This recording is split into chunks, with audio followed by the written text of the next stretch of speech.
At si Fearless, ayun oh. Yun na. Oo. Wala kadulog-dulog ka rin. Wala.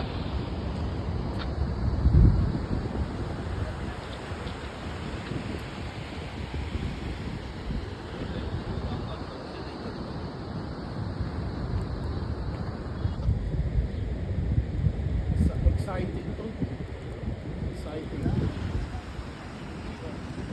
Ayan mga ka-extreme. Training muna tayo ngayon.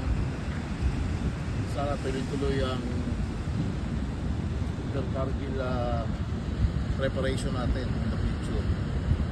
Kumusta kayo dyan mga ka-extreme? Shoutout sa inyong lahat.